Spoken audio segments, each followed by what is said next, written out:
Soy Rafael. Ahora tengo 66 años. Y si me ve, pensaría que he llevado una vida tranquila, de esas que no dejan muchas cicatrices visibles. Tuve mi negocio de refacciones. Me retiré a tiempo. Y creí que los conflictos grandes de la vida ya estaban resueltos. Pero hay cosas que lo obligan a reevaluar todo lo que usted pensó que era la normalidad o la decencia. Y en mi caso, esa reevaluación vino en el momento más brutal, cuando vi a mi propia hija en la calle, pidiendo limosna, con mi nieta de 10 meses en brazos. Uno sabe que las cosas están mal, pero nunca está preparado para ver ese nivel de derrumbe. Pero antes de seguir con mi historia, te pido un favor. Dale like a este video, suscríbete al canal y comenta desde dónde me estás viendo. Tu apoyo es muy importante. La situación se había gestado durante meses, silenciosa, bajo la fachada de un matrimonio supuestamente estable. Lucía se había casado con Iván Cárdenas, un hombre con un aire de éxito que siempre me pareció más bien hueco. Su madre, Marta Ledesma, era el verdadero motor de esa familia, controladora, excesivamente preocupada por las apariencias y, como descubrí después, obsesionada con el dinero. Yo trataba de mantenerme al margen, porque una vez que los hijos se casan, uno aprende a morderse la lengua. Pero el distanciamiento de Lucía era palpable. Las llamadas se hicieron cortas, las visitas se anularon con pretextos frágiles, y cuando la veías, siempre parecía distraída, como si estuviera contando el tiempo para irse. Yo pensaba, bueno, es la vida de casada, los suegros, el bebé recién llegado, es el ciclo natural. Ese día, yo volvía de mi chequeo de rutina. El médico me había dicho lo mismo de siempre: cuidar el azúcar, caminar más, cosas de la edad. El tráfico estaba pesado en el cruce de Eje Central, cerca de la panadería, y yo estaba detenido en el semáforo, con el sol de mediodía pegando fuerte en el parabrisas. Estaba distraído, buscando un bolígrafo en el asiento del pasajero para anotar algo que el médico me había dicho sobre las pastillas, cuando levanté la vista. En la acera, junto a la columna de concreto del puente peatonal, había una mujer joven sentada en el suelo. Estaba descalza. Llevaba una chamarra desgastada, a pesar del calor, y cubría su rostro con el pelo. En su regazo, cargaba un bebé que se movía ligeramente. A su lado, sobre una tela sucia, había un vaso de plástico con unas pocas monedas revueltas. El semáforo seguía en rojo. Yo la miré con esa indiferencia triste que uno desarrolla ante la miseria cotidiana de la ciudad. Pero entonces, ella levantó la cabeza para mirar a un auto que acababa de pasar y que le había lanzado una moneda. Y ahí, algo se rompió dentro de mí. Era Lucía. No había forma de dudarlo. El perfil, el modo en que se echó el cabello hacia atrás, la línea de la mandíbula que yo conocía desde que ella era niña. Mi Lucía, mi única hija, sentada en el asfalto, descalza, con esa expresión de derrota total. Y en sus brazos, Renata, mi nieta de apenas 10 meses. La veía por la forma en que el bebé se aferraba a su pecho, buscando el calor. La sangre se me fue a los pies. Sentí un vacío helado en el pecho, una punzada que no era dolor físico, sino la evidencia pura de la traición y la calamidad. El semáforo seguía en rojo. Yo estaba a 3 metros de ella. No podía gritarle, no podía bajar. La gente de otros autos me habría visto. Era demasiado peligroso, demasiado visible. Me quedé inmóvil, observándola. Ella no me había visto. Estaba concentrada en recoger las monedas. Vi cómo, con los dedos hinchados, contaba con cuidado las pocas morrallas, probablemente calculando si le alcanzaba para 1 litro de leche o para un pañal. Vi la suciedad en sus tobillos, la capa de polvo gris sobre su piel. Era la humillación llevada al extremo. El semáforo cambió a verde. Detrás de mí, el claxon de un camión sonó fuerte. Me moví. Avancé 2 cuadras y di la vuelta en U, sin pensar en las reglas de tránsito, ignorando los otros autos. Conduje de vuelta al mismo punto, pero esta vez me detuve en el carril derecho, fingiendo que iba a estacionarme en la tienda de conveniencia de la esquina. Bajé del auto, dejando el motor encendido. Me acerqué a ella, caminando rápido, con la rabia contenida apretándome la mandíbula. Ella levantó la mirada, asustada, esperando quizás que un policía la corriera. «Lucía», dije, y mi voz salió ronca, irreconocible. Al escuchar mi nombre, su reacción fue de terror, no de alivio. Intentó levantarse, tropezando sobre la tela. «Papá, no, vete por favor. Sube al coche ahora mismo, no me preguntes nada», dije con firmeza, sin dejar espacio para la discusión. Ella dudó un segundo, mirando a su alrededor. Estaba completamente rota, pero la obediencia que había tenido desde niña, esa urgencia de no desobedecer, se impuso. Recogió a Renata, envolviendo a la bebé en el mismo abrigo sucio, y metió las pocas monedas en el bolsillo. La metí en el asiento trasero. Yo había abierto la puerta. La bebé, Renata, estaba dormida o muy tranquila. Cuando Lucía se sentó y cerró la puerta, vi el alivio de estar protegida por el metal del auto. Arranqué y me alejé de ese cruce. Conduje en silencio por varias calles, buscando una vía menos transitada, un lugar donde pudiéramos hablar sin el ruido de la ciudad y sin ser vistos. «¿Dónde te llevo?», le pregunté sin mirarla por el espejo retrovisor. Necesitaba que ella lo dijera. Lucía rompió a llorar, pero era un llanto ahogado, sin aspavientos, como si ya no tuviera energía para el escándalo. «No tengo a dónde ir, papá».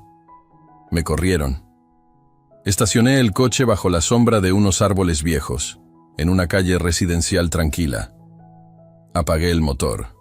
Me giré completamente para verla. Mi hija de 27 años parecía una persona de 40, demacrada y asustada. «Dime ahora mismo qué pasó. ¿Iván? ¿Marta?».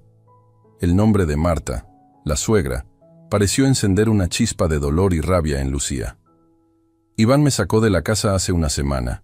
Me dijo que yo ya no era bienvenida, que la casa es de la familia Cárdenas, que mis cosas, que no importan». Yo respiraba lentamente, tratando de mantener la compostura. Esto ya no era un problema matrimonial, era un crimen. «¿Y el coche? ¿Tu dinero?». «Me los quitaron, papá. Todo». Su voz era apenas un susurro. Me explicó que Marta la había obligado a entregar las llaves de mi auto, el que yo le había dado para el nacimiento de Renata. Dijo que le habían vaciado las cuentas mancomunadas con la excusa de reorganizar las finanzas. «¿Cómo te localizaron? ¿Por qué no llamaste?». Ella bajó la mirada, acariciando el cabello de Renata. «Me quitaron el celular. Me dieron uno nuevo con un número que solo Iván y Marta conocían. Lo tiré. Me aislaron. Dijeron que si seguía dando problemas, me quitarían a Renata. Dijeron que yo era una mala madre, que no podía cuidarla. La mención de quitarle a la niña me heló. Ese era el punto sin retorno. Me contó cómo la habían sometido lentamente. Cómo, durante meses, Iván y su hermano Fabián Cárdenas, que era contador, la habían obligado a firmar unos papeles administrativos que ella no entendía. Le decían que eran para la cooperativa de Marta o para asegurar el futuro de Renata. Ella, ingenua y exhausta por el cuidado de la bebé, firmó todo. Cuando me corrieron, me dijeron que si decía algo, usarían esos papeles para hundirme y para probar que no podía tener a Renata. Me amenazaron, papá. Iván me dijo que me arrepentiría. Había pasado la última semana durmiendo bajo un puente, moviéndose por miedo, sobreviviendo con la caridad. Me dijo que una mujer voluntaria, Paola Treviño, la había ayudado algunas veces, dándole pañales y algo de comida caliente, pero que no podía arriesgarse a quedarse en ningún sitio fijo. Yo procesaba la información, sintiendo que la rabia se solidificaba en mí, dejando de ser explosiva para convertirse en algo frío y estratégico. Iván y Marta no solo la habían humillado y robado, la habían despojado de su identidad y la habían expuesto al peligro. Y habían usado a Renata como arma. Tenía que sacarlas de la ciudad inmediatamente. No podía llevarlas a mi casa. Si la habían encontrado en la calle, era porque la estaban buscando, o porque habían puesto a alguien a vigilar sus movimientos en el banco o a través de sus conocidos.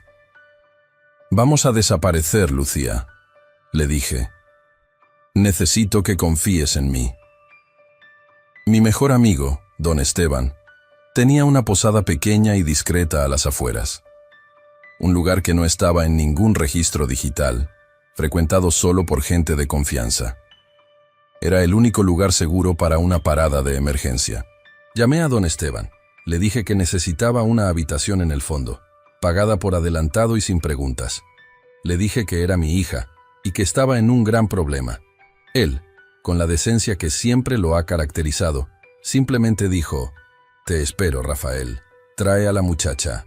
Llegamos a la posada de Esteban una hora después. El lugar era simple, pero limpio y seguro. Dejé a Lucía y Renata en la habitación. Le compré leche, comida, ropa limpia y sandalias. La vi comer, temblorosa, y la vi cambiar a mi nieta. La niña, Renata, al sentir a su madre más calmada y al tener un lugar seco y cálido, empezó a sonreír y a balbucear. Ese sonido, el balbuceo inocente de Renata, me recordó exactamente por qué no podíamos fallar. Dejé a Lucía con la orden estricta de no abrir la puerta a nadie, bajo ninguna circunstancia. «Voy a moverme rápido. Tienes que estar aquí hasta que te diga lo contrario. Esto ya no es un problema de familia. Es una guerra legal y financiera». Apenas había pasado un día. Yo estaba sentado en la recepción de la posada, fingiendo leer el periódico, mientras esperaba a don Esteban para pagarle más días, cuando vi entrar a un hombre. Era Óscar, un tipo que solía hacer trabajos de mensajería y favores turbios para la cooperativa de Marta Ledezma. Lo había visto un par de veces en reuniones familiares, siempre con ese aire de sicario de bajo nivel. Óscar entró, mirando a su alrededor con una disimulada ansiedad. Se acercó al mostrador de Esteban. «Busco a una señora, Lucía, y a su bebé. Dicen que está aquí con un hombre mayor». Esteban, un hombre curtido y astuto, respondió con calma, sin levantar la vista. «Aquí solo se registran huéspedes con identificación. Si no la tiene, no puedo darle información». Óscar insistió, ofreciendo un fajo de billetes. «Es urgente. Es por órdenes del señor Cárdenas. Es un asunto familiar». Yo me levanté discretamente como si fuera al baño y me acerqué.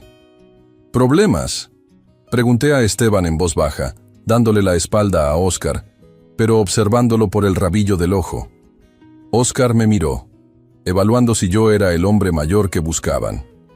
Yo le di una mirada neutra, de hombre que no quiere problemas.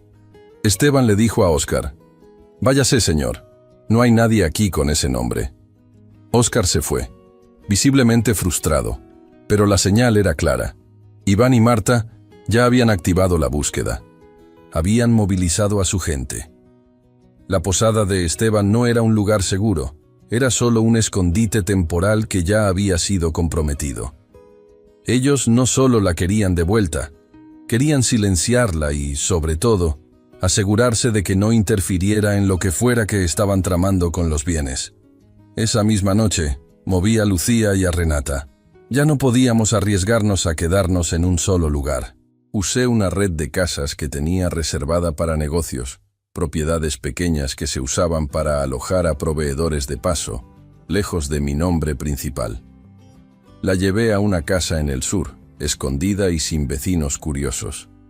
Cuando la dejé, tomé dos decisiones. La primera, que mi hija y mi nieta no volverían a pasar hambre ni un minuto más. La segunda, que yo no podía enfrentarme solo a la maquinaria financiera y legal de los Cárdenas. Necesitaba profesionales. Antes de la medianoche, hice dos llamadas cruciales. La primera fue a Mauricio Beltrán. Mauricio es mi abogado desde hace años, un hombre brillante y metódico, especialista en asuntos corporativos complejos y, más importante, un tipo que no teme a la suciedad.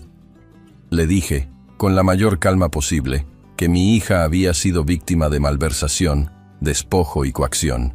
Le dije: «Mauricio, necesito que detengas cualquier venta o movimiento de bienes que Lucía haya firmado y que preparemos una demanda que les quite hasta el aire que respiran». La segunda llamada fue a Andrés Robles, un investigador privado que conocí en un asunto de la empresa hace años. Andrés es de esos hombres que se mueven en la oscuridad sin hacer ruido. Le di los nombres: Iván Cárdenas, Marta Ledesma, Fabián Cárdenas. Le dije que rastreara cada transferencia, cada firma, cada amenaza por mensaje, y que la prioridad era proteger la custodia de Renata. Había pasado menos de 48 horas desde que vi a Lucía en el semáforo. El terror había terminado, pero la guerra apenas comenzaba.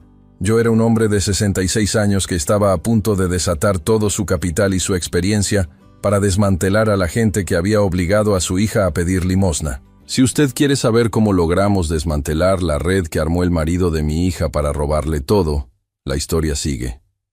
Soy Rafael, tengo 66 años, y a estas alturas de la vida uno cree que ya ha visto y escuchado todo, que las sorpresas se acaban, pero la realidad siempre te pone de rodillas para mostrarte lo equivocado que estabas. Yo ya les conté lo que pasó esa mañana, volviendo de mi chequeo rutinario, cuando la vi en ese semáforo, descalza, sucia. Mi Lucía pidiendo limosna con mi nieta en brazos. El solo recuerdo, incluso ahora que ha pasado el tiempo, es un golpe seco en el estómago. Cuando logré subirla al auto, la imagen era peor de cerca. Lucía no era mi hija, no la que yo conocía. Era un cascarón vacío. El miedo y la humillación la habían devorado. Lo primero que hice, después de darle la botella de agua que tenía en el portavasos, fue preguntarle por qué. Y entonces soltó todo, como una cascada sucia que llevaba demasiado tiempo contenida. Ella me miró, con esos ojos hinchados, sin lágrimas ya, y me dijo que todo había empezado mucho antes de que la echasen de la casa. Me contó que Iván Cárdenas, su esposo, y la madre de él, la señora Marta Ledesma, habían ido poco a poco. Lo primero fue el carro, el auto que yo le había ayudado a comprar cuando se graduó de la universidad. Me dijo que Iván, con el pretexto de que la sociedad conyugal requería ordenar las propiedades, le había pedido que firmara unos papeles. Lucía, confiada en que se trataba solo de trámites administrativos para la revalidación o el seguro, lo hizo. Después, me explicó que la presión se centró en el dinero. Las cuentas, que antes eran mancomunadas, pasaron a ser gestionadas mayormente por Iván, quien argumentaba que él manejaba mejor las inversiones y que ella debía concentrarse en la niña. Ella no le dio importancia al principio, pero el aislamiento fue el movimiento maestro, el que la desarmó por completo. Me dijo que de repente su teléfono dejó de funcionar, que Iván se lo quitó diciendo que se había dañado y que le había comprado uno nuevo.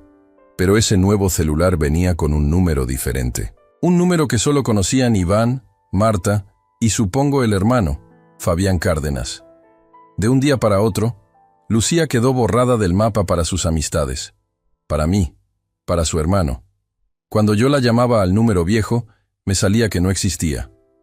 Cuando intenté ir a la casa, Marta me decía, con esa sonrisa de plástico que siempre tuvo, que Lucía estaba ocupada, que la niña estaba durmiendo, o que habían salido de viaje.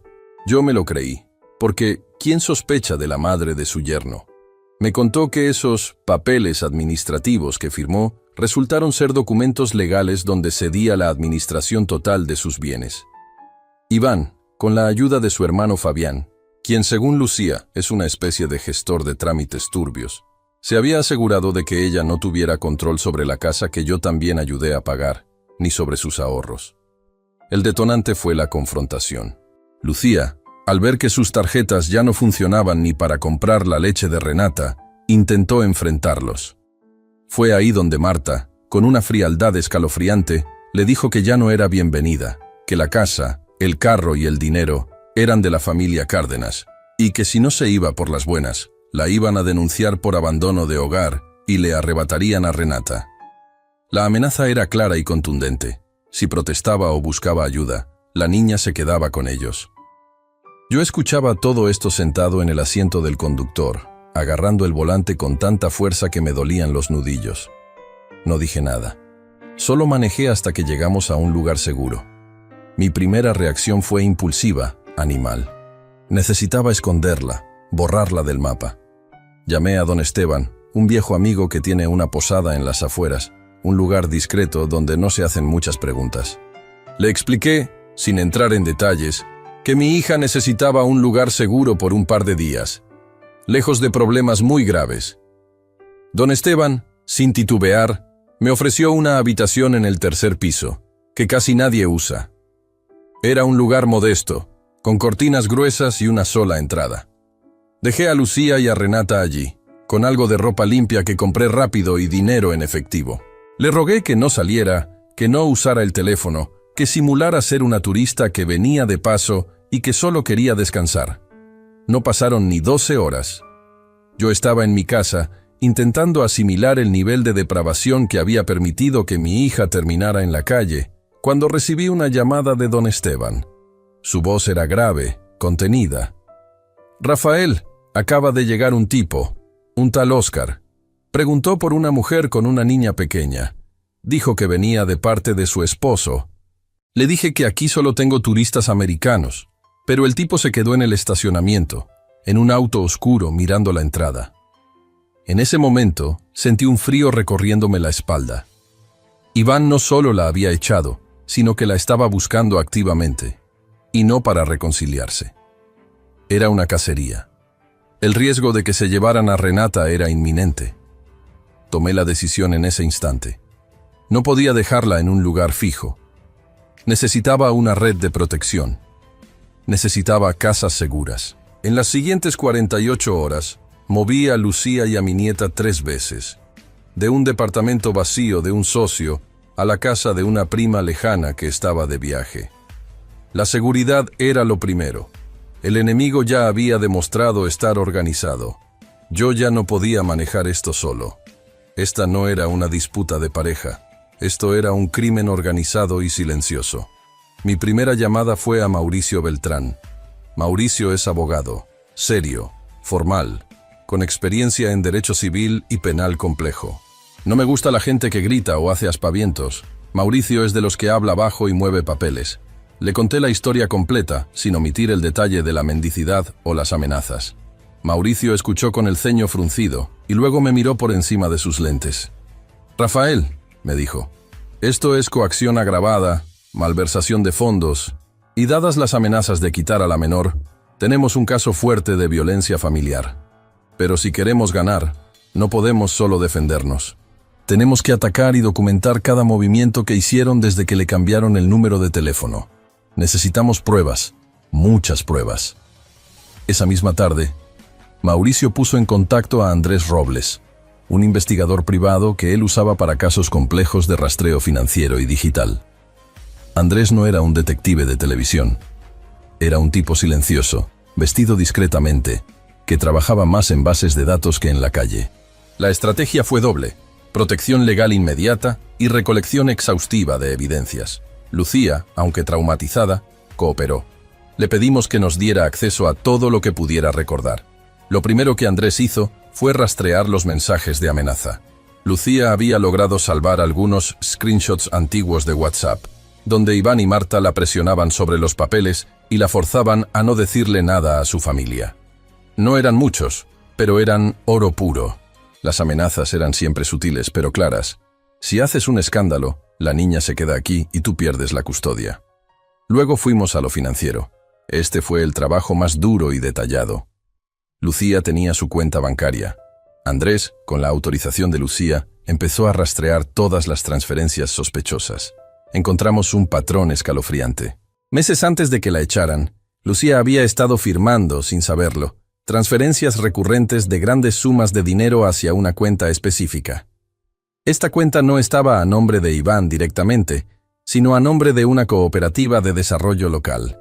Andrés investigó esa cooperativa. Y adivinen qué. La cooperativa estaba vinculada directamente con Marta Ledezma. Marta la usaba como un embudo para lavar o al menos ocultar las extracciones de dinero. Esto ya no era un pleito conyugal, era un fraude sistemático orquestado por la suegra para apoderarse de los bienes de Lucía. Mauricio, mientras tanto, se centró en la custodia de Renata. El argumento de Iván y Marta iba a ser la incapacidad de Lucía, usando el hecho de que había estado mendigando. Aquí fue crucial el testimonio de Paola Treviño, la voluntaria que ayudó a Lucía en la calle. Paola, con una decencia admirable, nos dio su versión. Ella atestiguó que Lucía estaba en la calle por desesperación, no por negligencia, y que el poco dinero que reunía era exclusivamente para leche y pañales. Además, Andrés consiguió los registros pediátricos de Renata. La niña, de 10 meses, estaba al día con sus vacunas y, a pesar de las circunstancias, estaba bien nutrida. Esto aniquiló cualquier argumento de negligencia que pudieran usar. El tercer pilar de la evidencia fue el rastreo de propiedades. Andrés se metió en los registros públicos de la propiedad y descubrimos el nivel de urgencia y avaricia de Iván. No solo habían transferido el auto a nombre de Fabián Cárdenas, sino que estaban intentando poner la casa que Lucía compartía con Iván en garantía para solicitar un crédito grande, probablemente para sacar aún más dinero antes de que Lucía reaccionara. Estaban vaciando los bienes a toda velocidad. Mientras nosotros trabajábamos en el silencio de las oficinas, reuniendo esos documentos que pesaban 1 tonelada legal, Iván y Marta estaban ocupados en su propia guerra. Empezaron a correr rumores, primero en el círculo social, luego en las redes. De pronto, apareció un video corto, de baja calidad, que alguien había grabado de Lucía en la calle, mendigando. Lo editaron para que pareciera que ella estaba drogada, o en un estado deplorable, que había abandonado a su esposo y a su hogar por vicios, y que ahora usaba a la niña para manipular a la gente. La campaña de desprestigio era vil, rastrera, y se propagó como la pólvora en los chats de su vecindad. Querían manchar su reputación antes de que ella pudiera hablar. Yo vi el video. La indignación era tan grande que me dolió el pecho. Pero Mauricio me recordó: Rafael, que hagan ruido. Cuanto más ruidosos sean, más van a exponerse. Nosotros tenemos los hechos. Ya teníamos las pruebas, los mensajes, el testimonio, los registros pediátricos, el rastro de los fondos desviados a la cooperativa de Marta, la evidencia de que querían vender la casa. El círculo estaba cerrándose. Era hora de la confrontación, pero no a nuestra manera, sino a la de Mauricio. Mi abogado me instruyó para que citara a Iván y a Marta. El pretexto fue simple. Quiero hablar sobre Lucía y Renata, en un punto medio, antes de que esto escale a algo que ninguno de los tres queremos. Los cité primero en un café neutral. Yo fui solo. Iván y Marta llegaron con esa actitud de superioridad, como si estuvieran dando una limosna de su tiempo.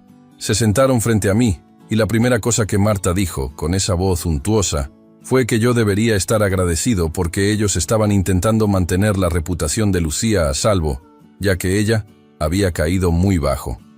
Yo no discutí el video viral, solo fui directo. Les pregunté por la casa, por el dinero y por el carro. Iván se puso a la defensiva. Son trámites, Rafael. Lucía lo sabe. Son bienes de la familia. Nosotros estamos asegurando el futuro de Renata. Marta asintió, añadiendo: No se preocupe, Rafael. Cuando Lucía recapacite y sepa cómo comportarse, quizá podamos considerar que vuelva. Pero por ahora, la niña está mejor con nosotros. Tenemos una familia, una reputación. Lucía no tiene nada que ofrecerle a esa bebé. Esa fue la frase clave. Estaban confirmando su intención de quitar a la niña y que consideraban los bienes como propios, independientemente de Lucía. Era la confesión que Mauricio necesitaba. Yo asentí, con calma. Les dije que entendía su posición, pero que había algunos papeles que debíamos revisar para que todo quedara en orden y para evitar malentendidos legales futuros. Les dije que un notario estaba esperando en mi oficina. Mintiendo. Los invité a la oficina de Mauricio Beltrán. Ellos, arrogantes y confiados en que yo era un anciano ingenuo al que podían manipular, aceptaron. Pensaron que irían a firmar algo que reafirmaba su control. Cuando entramos en la oficina de Mauricio, el ambiente cambió. Mauricio estaba sentado tras su escritorio de madera maciza. No había café, no había sonrisas, solo papeles apilados y una grabadora de audio visible. Mauricio no se levantó. Indicó que se sentaran. «Señor Cárdenas, señora Ledezma», dijo Mauricio con voz baja y controlada. «Su suegro ha intentado llegar a un acuerdo privado con ustedes, pero dada su renuencia a devolver los bienes robados y a cesar las amenazas de retención de la menor, Me temo que hemos llegado al punto de no retorno. Iván frunció el ceño. ¿Robados? ¿De qué habla? Marta intentó levantarse, pero Mauricio la detuvo con un gesto. Sé exactamente de lo que hablo, señora Ledezma. Tengo aquí los registros de la cooperativa y las transferencias desde la cuenta de Lucía. También tengo los mensajes donde amenazan a Lucía con quitarle la custodia de Renata si busca ayuda. Esas amenazas se consideran coacción grave. El rostro de Iván se puso blanco. Marta, sin embargo, intentó recuperar la compostura. Su arrogancia era su armadura. Eso no es cierto, siseó Marta. Y si nos acusa de algo, nosotros vamos a denunciar a Lucía por abandono y por esa vida deplorable que lleva. La niña vendrá con nosotros, con una familia estable. Y ahí, de nuevo, la amenaza directa. Mauricio solo sonrió ligeramente. Gracias por la confirmación, señora Ledezma, dijo Mauricio. Esa es la última pieza que necesitaba. En este momento, mientras estamos hablando, estamos presentando una denuncia formal por malversación, fraude, coacción y amenazas continuas. Y al mismo tiempo, he solicitado al juez el aseguramiento cautelar de la casa y del vehículo para evitar su venta. Sus intentos de mover los bienes han sido bloqueados. El juego, señores, ha terminado. El silencio que siguió fue denso. La mirada de Iván pasó del shock al odio, pero el control ya no era suyo. El cerco legal, construido pacientemente en el silencio y la seguridad, acababa de cerrarse. Todo lo que quedaba ahora era esperar a que el sistema hiciera su trabajo. Si quieren saber cómo terminaron Iván y Marta después de que Mauricio presentara toda la evidencia al juez, y qué papel jugó un periodista amigo, solo tienen que seguir escuchando mi historia. Esto que le estoy contando sucedió ya hace algún tiempo, y créame que cuando lo recuerdo, el peso de esos meses vuelve a sentirse en el pecho. Yo soy Rafael, tengo 66 años, y a pesar de que siempre he sido un hombre que ha vivido de forma muy discreta, en un momento de mi vida, tuve que convertirme en algo parecido a un estratega militar, no por ambición o poder, sino por la simple necesidad de proteger lo único que me quedaba. Mi hija Lucía y mi nieta, la pequeña Renata. Todo ese asunto inició cuando la encontré pidiendo limosna, y se complicó hasta un punto donde el dinero, la manipulación y la traición de su esposo y de su suegra se volvieron una amenaza de la que era casi imposible escapar. Lo que hicimos después de sacarla de la calle no fue un arranque de ira. Fue una contención absoluta de la rabia, enfocada en mover las piezas adecuadas para que la justicia, aunque lenta y dolorosa, llegara sin que nosotros tuviéramos que mancharnos las manos. Después de que el tal Óscar, el enviado de Iván, apareció en la posada de don Esteban, entendí que el tiempo se había terminado. El miedo que Lucía tenía se triplicó, y el mío también. No podíamos quedarnos en un sitio fijo. Esteban me ayudó, claro que sí. Él tiene contactos discretos. Movimos a Lucía y a Renata a lo que él llamó una casa segura. Un departamento pequeño en un área donde nadie la conocía, lejos de sus círculos habituales y de los míos. Era un sitio sobrio, sin lujos, pero con una cerradura fuerte y anónima. La consigna era clara: no salir, no usar su teléfono, no hacer llamadas que pudieran rastrearse. Lucía entendía la gravedad, pero se sentía como una prisionera, aunque fuera por su propia seguridad y la de la bebé. Mientras ella se recuperaba físicamente y yo le llevaba suministros de forma esporádica, siempre cambiando las rutas y los horarios para evitar cualquier seguimiento, activé lo que el abogado Mauricio Beltrán había denominado la fase de recolección silenciosa. Mauricio es un hombre estructurado, de una calma que me ponía nervioso al principio. Él entendía que no podíamos simplemente acusar a Iván de echarla. Necesitábamos pruebas concretas de la coacción, la amenaza y, sobre todo, la malversación financiera. Ahí entró a trabajar Andrés Robles, el investigador. Andrés no vestía como detective de película. Era un hombre silencioso, de mediana edad, con una capacidad increíble para volverse invisible. Su primera tarea fue confirmar lo que Lucía nos había dicho. Encontró el registro de propiedad del coche que le habían quitado. Confirmamos que ya estaban en trámites para venderlo. o al menos para ponerlo como garantía en un préstamo importante. Él me mostró los documentos y la firma. Era la de Lucía, pero ella insistía en que la había puesto en papeles en blanco o en documentos presentados como administrativos antes de que la echaran. Eso ya era un delito claro. Lo más grave era el dinero. Lucía tenía una cuenta de ahorros importante, fruto de su trabajo y de una pequeña herencia de mi madre. Andrés rastreó las transferencias, me mostró el diagrama, una serie de movimientos, pequeños al principio, y luego uno muy grande, que iban de la cuenta de Lucía a una cuenta empresarial. Esa cuenta estaba registrada a nombre de una cooperativa de crédito. Y adivine quién figuraba como administradora o al menos como persona clave en esa cooperativa. Marta Ledesma, la suegra, la madre de Iván. No era solo un robo a la esposa, era un esquema de desvío de fondos hacia el negocio familiar de Marta, usando la firma coaccionada de Lucía. Mauricio me explicó el peso de esa evidencia. No era un simple pleito conyugal por un divorcio, era un caso de coacción, abuso de confianza y malversación agravada. Rafael, me dijo Mauricio un día en su oficina, con una pila de papeles entre nosotros. Esto no se trata de quién tiene la razón, se trata de quién tiene la prueba de la intención criminal. Mientras Andrés trabajaba la parte financiera y documental, yo me encargué de asegurar la parte humana. Volví a contactar a Paola Treviño, la voluntaria que había ayudado a Lucía bajo el puente. Paola no dudó ni un segundo. Ella tenía un registro muy preciso del estado en que encontró a Lucía. Descalza, asustada, sin dinero para la leche de la niña, y el testimonio de cómo Iván nunca se presentó a buscarla. El testimonio de Paola era clave para establecer el abandono y la negligencia, lo que reforzaría la custodia de Renata.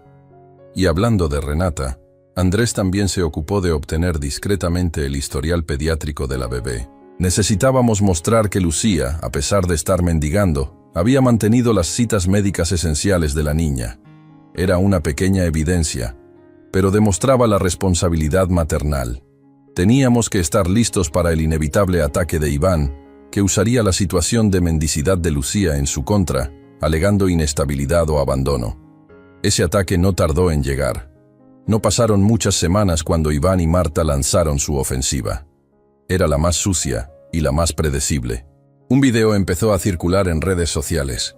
Era un video grabado de lejos, con un ángulo que hacía parecer que Lucía estaba alterada o gritando. La acompañaba una narrativa, supuestamente filtrada por un amigo preocupado, donde se pintaba a Lucía como una mujer emocionalmente inestable, una madre irresponsable que había abandonado el hogar de forma inexplicable y que estaba dilapidando los recursos familiares por una supuesta adicción o desequilibrio mental. No mencionaban la mendicidad explícitamente, pero el subtexto era claro. Ella estaba loca, y por lo tanto, la niña corría peligro a su lado. Cuando Lucía vio el video, porque no pude evitar que lo viera, alguien en la casa segura se lo mostró. Cayó en una depresión profunda. Se sentía humillada públicamente. Sentía que su propia historia de sufrimiento se usaba como arma para quitarle a su hija. Fue uno de los momentos más difíciles. Yo la escuché llorar, la abracé y le aseguré que ese veneno mediático solo servía para demostrar una cosa, que no tenían argumentos reales y que estaban desesperados. Les dije que era el momento perfecto para actuar.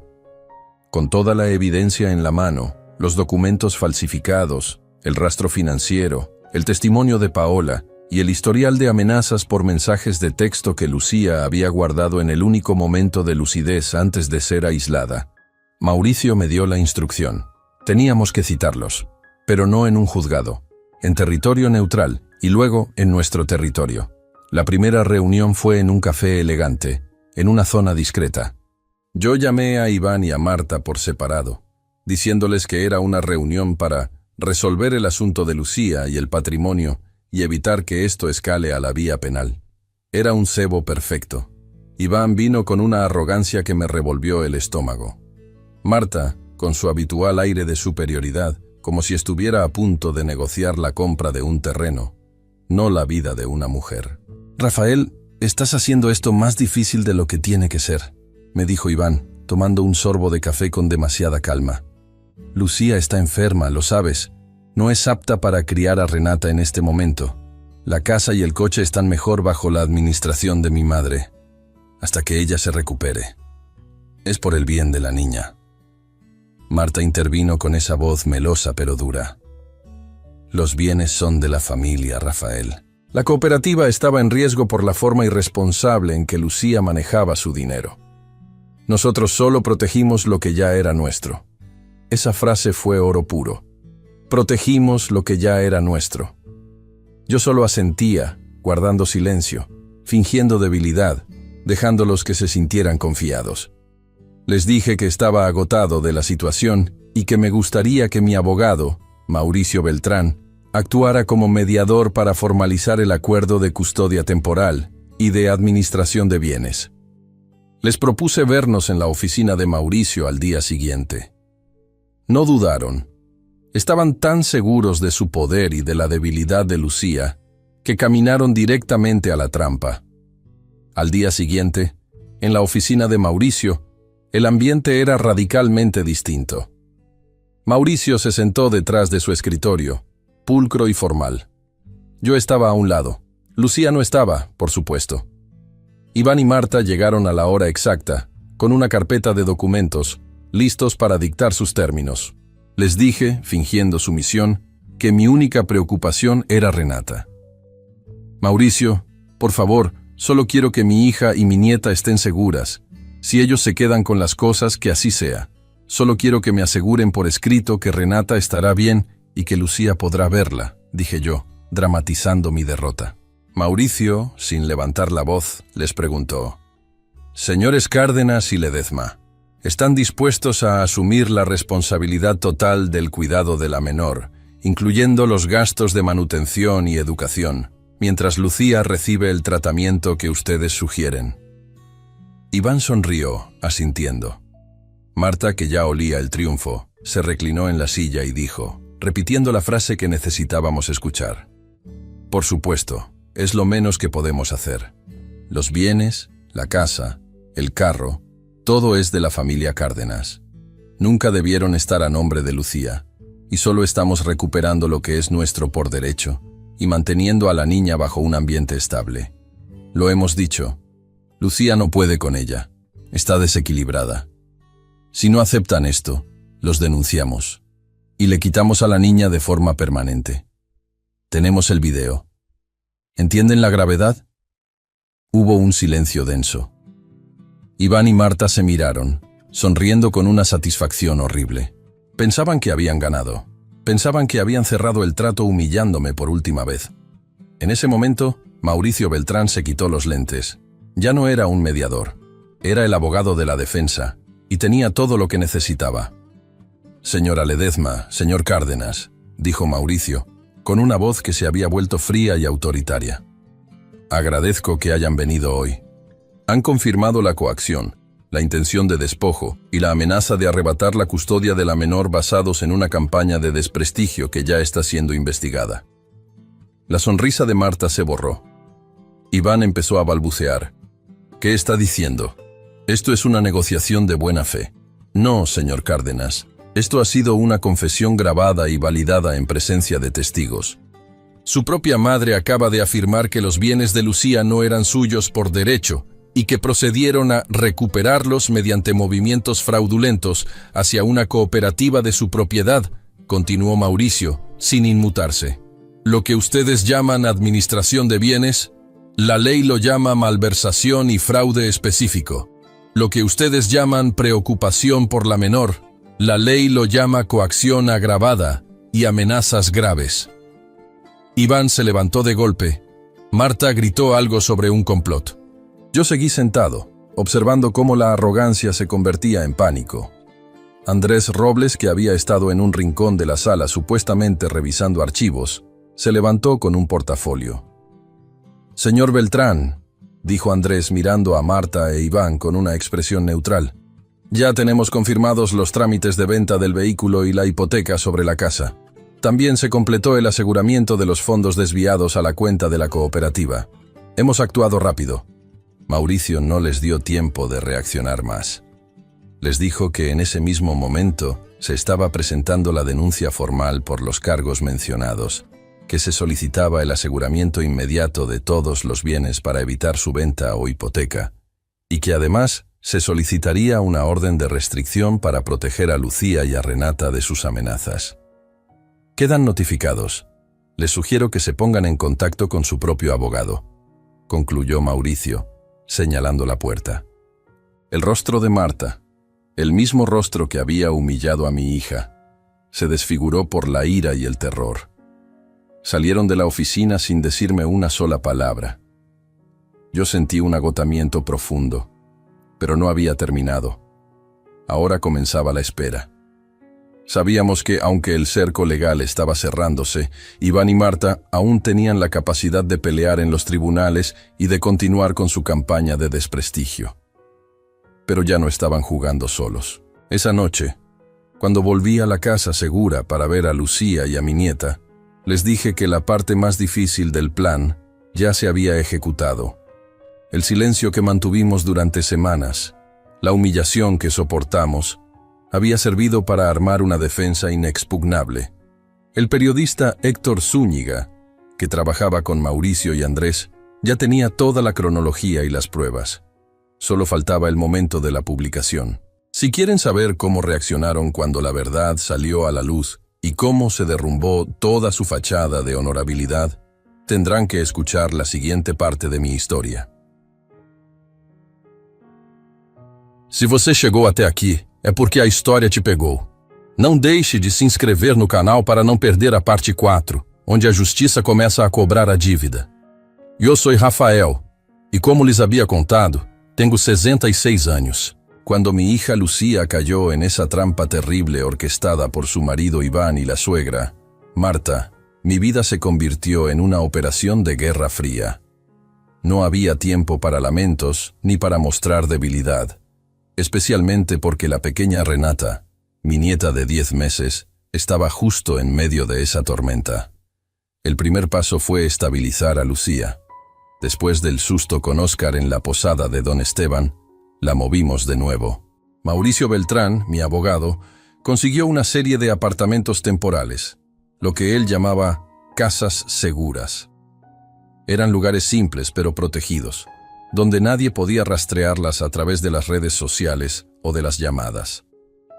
Lucía estaba destrozada, no solo por la humillación de mendigar, sino por la traición y por el miedo constante de que le arrebataran a Renata. Verla ahí, tratando de darle la mamila a la niña con manos temblorosas, me recordaba por qué yo no podía fallar. Andrés Robles, el investigador, se había metido de lleno en el cerco financiero. La pista de la cooperativa vinculada a Marta Ledesma resultó ser una cloaca. Encontró que las transferencias sospechosas que salieron de la cuenta de Lucía, supuestamente autorizadas por esos papeles administrativos que Fabián Cárdenas, el hermano de Iván, le hizo firmar, no terminaban en una inversión legítima, sino que estaban siendo canalizadas a través de un esquema de préstamo rápido, una fachada que Marta utilizaba para lavar ciertas cantidades de dinero. El rastro era meticuloso. Andrés logró documentar cómo habían vaciado sistemáticamente las cuentas comunes, dejando a Lucía con lo mínimo antes de echarla, y cómo ese dinero se dispersaba rápidamente. Paralelamente, Mauricio Beltrán se encargó de ponerle un freno a la intención de vender los bienes. Teníamos evidencia clara, gracias a Andrés, de que estaban moviendo hilos para traspasar la casa que Lucía e Iván habían comprado juntos, y lo más urgente, que estaban ofreciendo el carro en venta en el mercado secundario. Mauricio activó una medida cautelar preliminar. Le dijo a Andrés que era crucial documentar el intento de enajenación de bienes, porque eso demostraba la intención de desaparecer el patrimonio y evitar que Lucía pudiera reclamar algo en el futuro. La presión creció de forma incontrolable cuando Iván y Marta decidieron pasar al ataque público. No se conformaron con echarla, querían destruirla. Un día, Lucía me llamó llorando desde el teléfono seguro. Habían subido a redes sociales un video. Era corto y estaba editado de forma profesional, aunque amateur. En él, Iván aparecía muy afectado, diciendo que Lucía había sufrido una crisis emocional inmanejable después del nacimiento de Renata, que había abandonado el hogar, que era una madre negligente y que ellos, por su gran amor a Renata, estaban luchando por la custodia total para proteger a la niña del desequilibrio de la madre. Era una obra maestra de la manipulación. No decían que estaba mendigando, sino que estaba desaparecida y que ellos estaban angustiados. Mostraban fotos de Iván jugando con Renata y de Marta sonriendo como la abuela más devota. En los comentarios, la gente los defendía. Había mensajes de odio contra Lucía. Me hirvió la sangre. Ahí no había contención que valiera. El dolor de ver a tu hija humillada de esa manera, sabiendo que la verdad era radicalmente opuesta, es algo que no le deseo a nadie. Mauricio me dijo que el video, aunque vil, era en realidad un regalo, pues probaba que ellos estaban estableciendo una narrativa de abandono y negligencia, lo cual justificaba legalmente que Lucía se anticipara y solicitara una orden de protección urgente para Renata. Rafael, esto nos da la ventana. Están cavando su propia tumba al hacer pública su intención de quitarle a la niña, me explicó Mauricio por teléfono. Ahora necesitamos la confirmación final de su arrogancia. Vamos a citarlos. La estrategia de Mauricio fue quirúrgica. Teníamos que grabarlos, no buscando una disculpa, sino una reafirmación de su postura de control.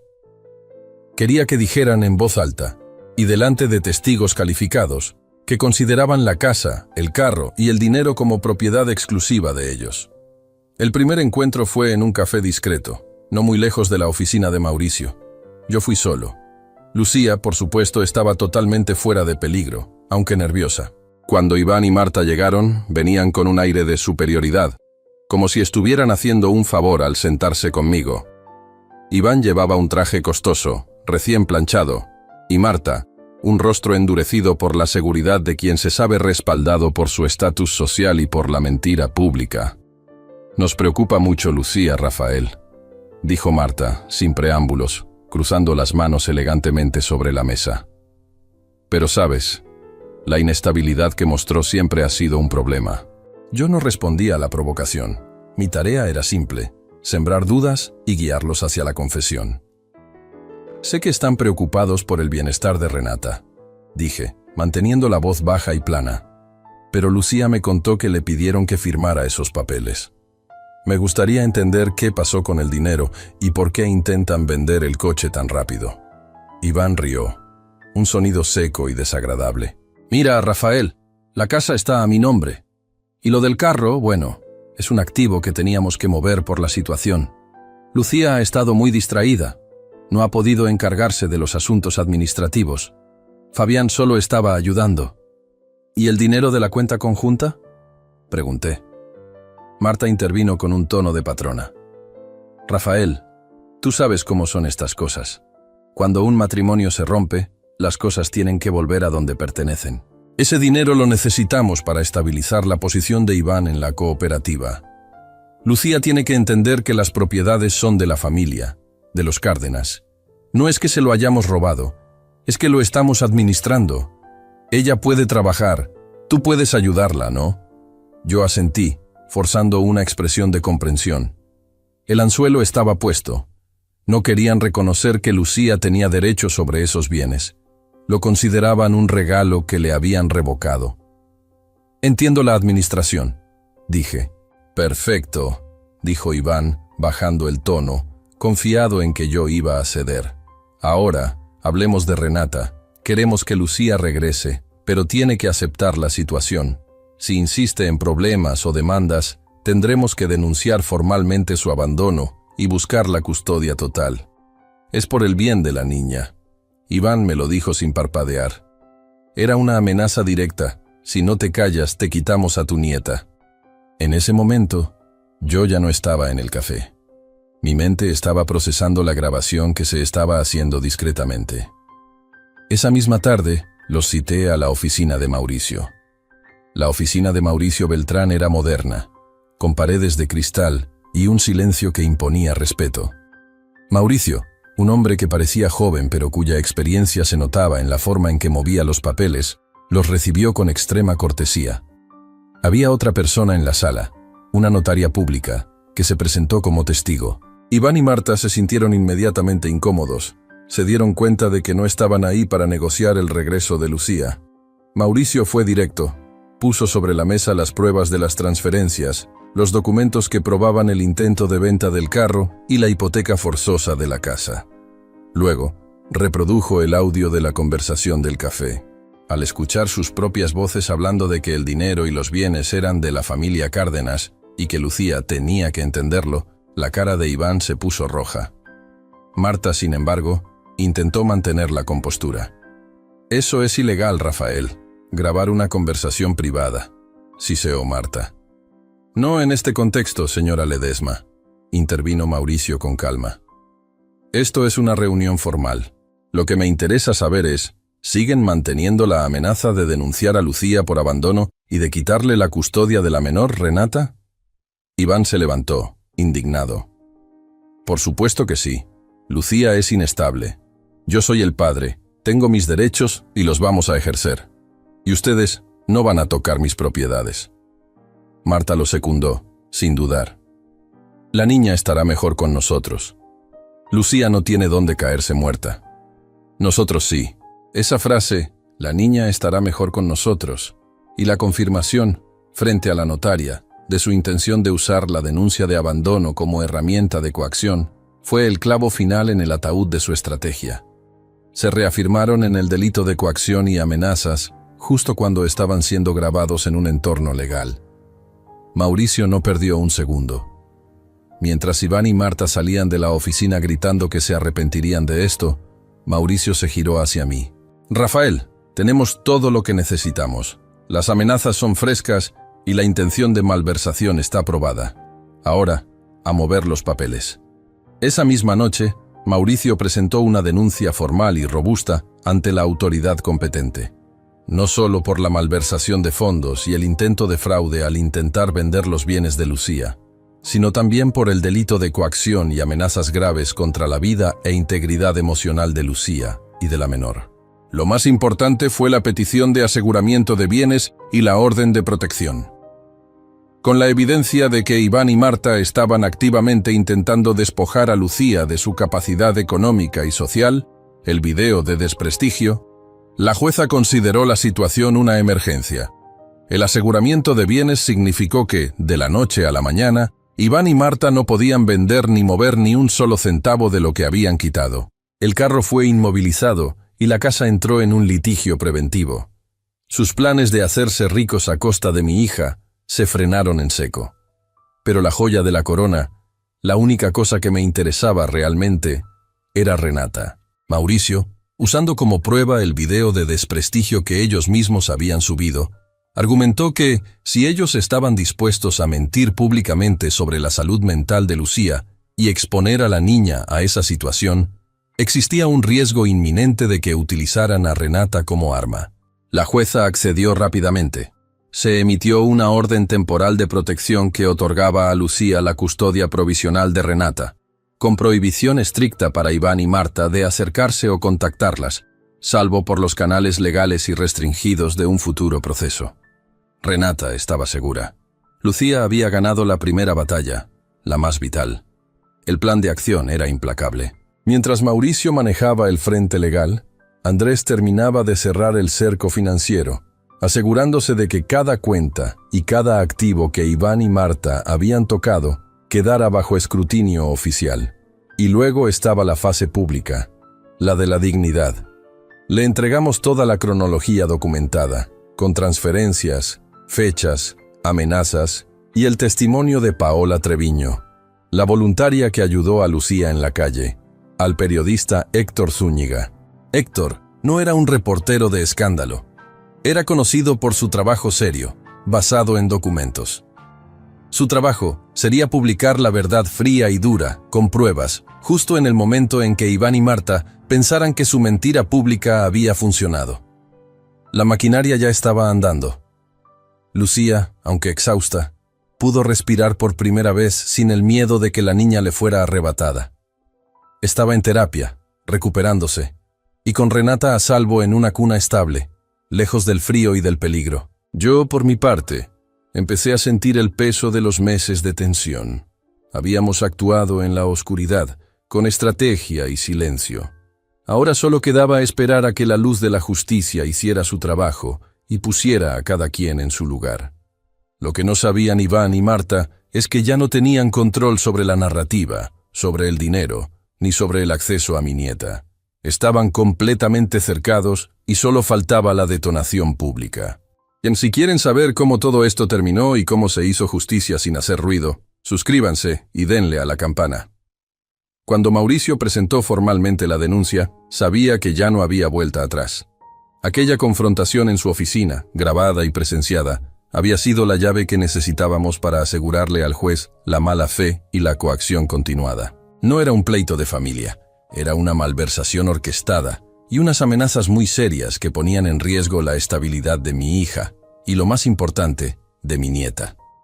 Lo primero fue la acción cautelar. Mauricio se movió con una rapidez que solo un abogado con su experiencia puede tener. El objetivo principal era frenar la hemorragia. Necesitábamos que la casa no fuera puesta en garantía y que el carro que le habían robado a Lucía no pudiera ser vendido. La solicitud de aseguramiento de bienes fue presentada casi inmediatamente, argumentando el riesgo de evasión y la intención probada de despojar a Lucía de su patrimonio para dejarla en la indefensión, cosa que ya habían logrado. Mientras tanto, Andrés Robles, el investigador, se encargó de la parte financiera que Iván y Marta creían tener tan bien cubierta. Cerramos el cerco sobre la cooperativa vinculada a Marta. Las transferencias sospechosas desde la cuenta de Lucía, esas que ella había firmado sin entender, fueron el hilo que se desenrolló. Descubrimos movimientos de capital que iban directamente a cubrir deudas y financiar proyectos de Marta, usando los bienes mancomunados de Lucía e Iván sin consentimiento explícito y bajo coacción. Todo el esquema de control que habían montado era sofisticado, pero se basaba en la premisa equivocada de que Lucía, al estar aislada y humillada, jamás buscaría apoyo legal. La noticia de la denuncia cayó sobre ellos como un balde de agua fría. Iván y Marta pensaron que citarlos al café y luego a la oficina del abogado era solo una medida de presión social, no el inicio de un proceso penal serio. La realidad es que se encontraron con una pared legal imposible de saltar. El carro fue inmovilizado antes de que pudieran concretar su venta. El intento de usar la casa como garantía quedó congelado por la orden judicial. De pronto, todo el capital que habían movilizado quedó inutilizable, y las deudas que intentaban pagar con el dinero de Lucía volvieron a caer sobre ellos. Pero la parte más dolorosa para ellos, creo, fue la exposición pública. El periodista Héctor Zúñiga, a quien le habíamos entregado una cronología completa de los hechos con pruebas documentales, publicó su reportaje. No fue un artículo de chismes o un ataque sensacionalista. Fue una exposición fría y objetiva, con mensajes de texto verificados, el testimonio de Paola Treviño, la voluntaria que ayudó a Lucía en la calle, y los registros de los movimientos financieros que evidenciaban el plan de despojo. El artículo de Héctor no solo destruyó la narrativa falsa que Iván y Marta habían intentado vender con su video viral, sino que aniquiló su reputación profesional y social. Iván Cárdenas, que dependía de socios y de una imagen de hombre de negocios estable, se encontró de la noche a la mañana aislado. Sus contactos profesionales lo evitaron. Nadie quería hacer negocios con alguien que había despojado a su propia esposa, madre de su hija, y la había dejado pidiendo limosna en la calle. Marta Ledezma sufrió un golpe similar, quizás más duro, en su círculo social. Ella basaba su identidad en ser una mujer de bien, respetada en ciertas cooperativas y grupos.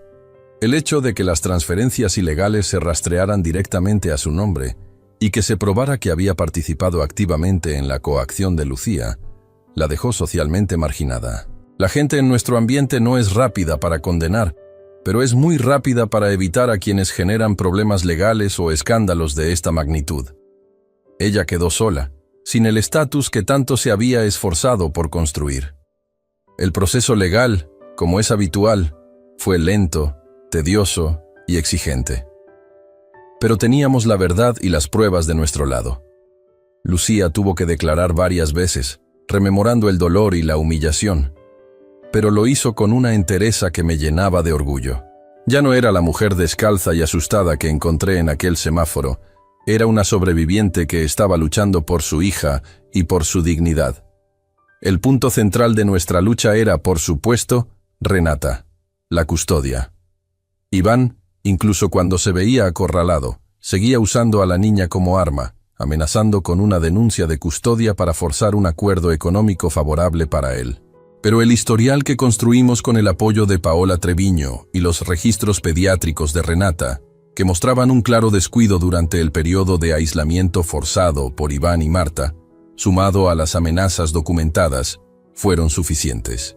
El juez dictaminó, en una audiencia que fue tensa pero breve, que la custodia definitiva de Renata quedaba con Lucía. Se consideró que Iván había expuesto a la menor a un riesgo de vulnerabilidad y que su entorno no era estable ni seguro. Sentir ese peso liberarse de los hombros de Lucía fue la mayor victoria. Ella regresó a vivir a mi casa por un tiempo, mientras se estabilizaba. Empezó a ir a terapia.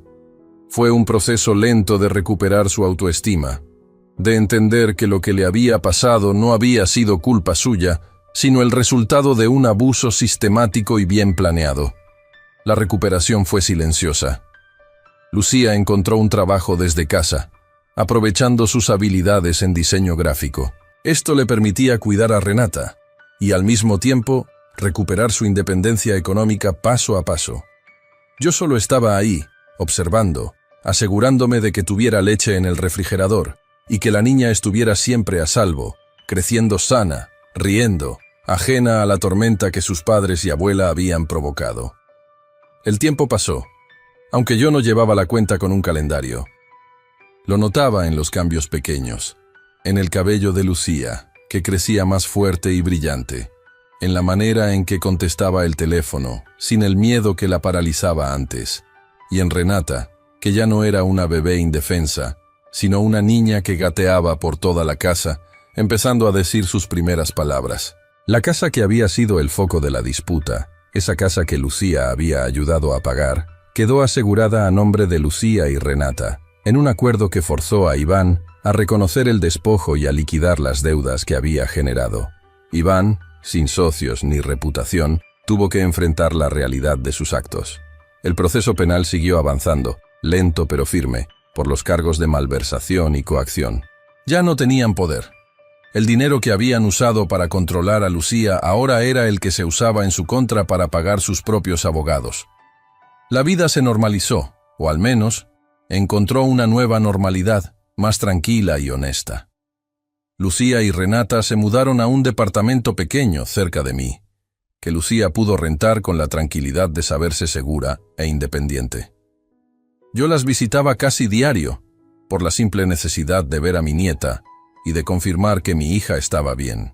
Un día, varios meses después de todo el escándalo, me tocó llevar a Lucía a una cita con Mauricio para firmar unos documentos finales. Íbamos los tres en el auto, Lucía de copiloto, yo conduciendo y Renata asegurada en su asiento trasero, tarareando una canción infantil. Tuvimos que tomar la misma ruta de siempre, y de repente, allí estaba.